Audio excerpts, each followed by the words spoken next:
What's up, everybody? It's been a minute. I haven't been on the socials much as of late, primarily because my family and I have moved to Virginia, which we're very excited about. So we've been trying to get settled. So I have a whole bunch of boxes back here that I'm working to unpack. And, while I was unpacking today, I was thinking about just one of the many toxic workplace stories that I have, and I thought I would share and also give you guys a little bit of wisdom. So one of the jobs I had, I was the CEO of a nonprofit, and so the entire staff reported directly to me. So they were my direct reports, and I was their boss. And there's this one time where one of my subordinates had gone into my calendar because I had an appointment on my calendar to talk to a former boss of mine, because her and I just would network and stay in touch from time to time. And so it was on my calendar to talk to her. It wasn't marked as private or anything like that, but it was on my calendar.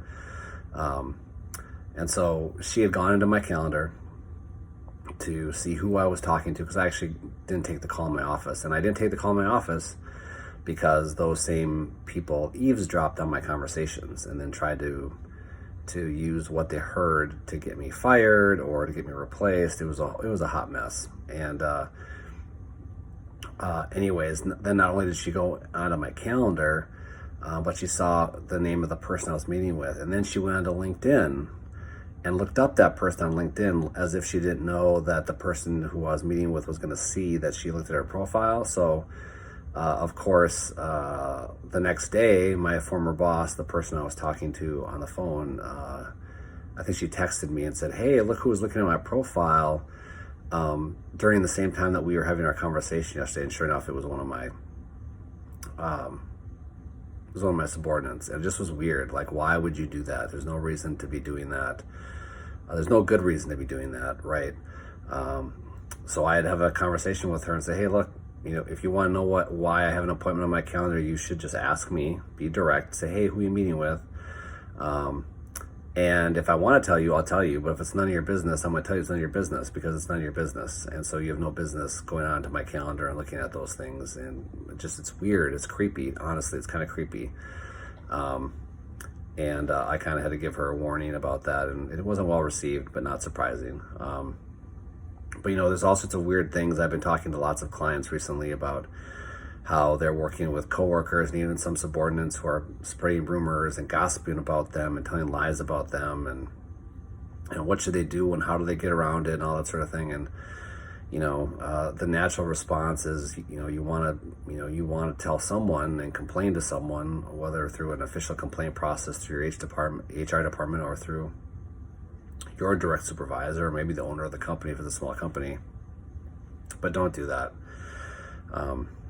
Your company might have those guardrails in place to make you think that's a safe place to do that.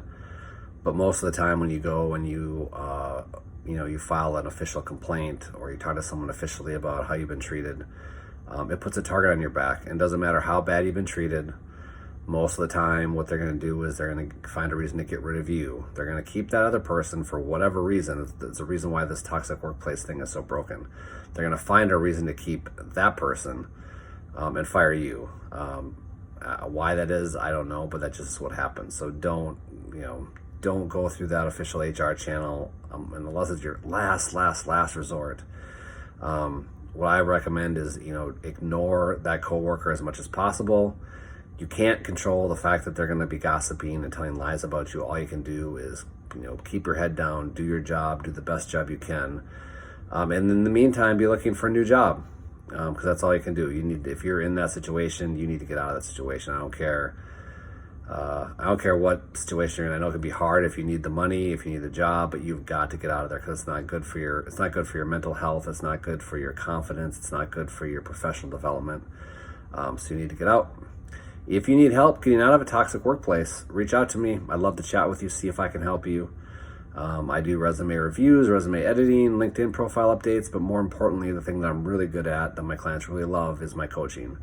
I have an 8-week-long coaching program, so if you're interested in that, give me a shout, put a comment in the DM. You can send me an email to andrew@slossconsulting.com, and I'll talk to you next time. See ya.